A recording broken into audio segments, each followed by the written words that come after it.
keeping an eye on imaging. Discussion and commentary based on articles from JACC, Cardiovascular Imaging. G'day and welcome to JACC Imaging. My name's Tom Marwick, one of the associate editors. I'm here with Allan Klein from the Cleveland Clinic, and today we're going to discuss an interesting and important paper about the use of tissue velocity imaging in the diagnosis of constrictive pericarditis. Allan, you're very kind to write an editorial for us about this. Please tell us what's the background to this. Why is this important? Well, I've been involved with the area of constriction versus restriction for many years, and it's often hard to distinguish this clinically.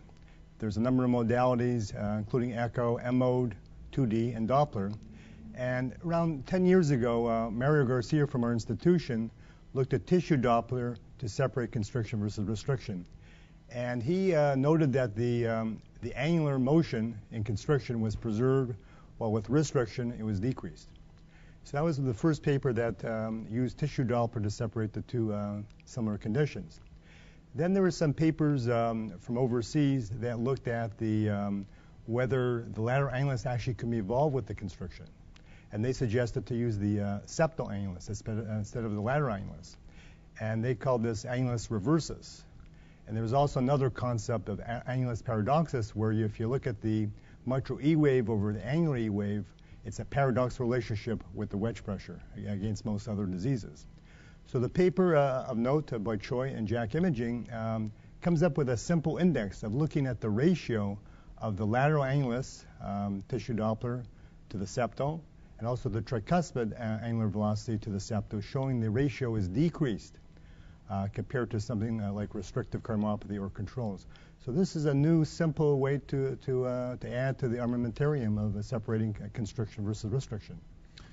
I guess the problem is that this distinction between these entities is often a little artificial.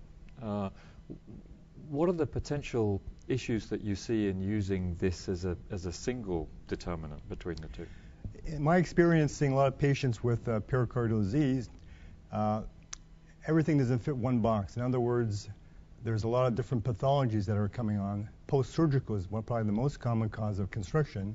Radiation is very common. So it's too simplistic to think that just measuring an annular velocity or ratio may solve the issue. So I think you really have to look at a constellation of clinical findings and multimodality imaging to nail the difference between constriction and restriction. But I guess the message from this paper is that there is additional information that can be gathered from tissue velocity that should be put into the mix of the things that you would use. Right. So I think if you're looking for a simple first-way solution would be to measure the annular motion of the septum, the lateral annulus, and also the tricuspid annulus, and try to do this ratio.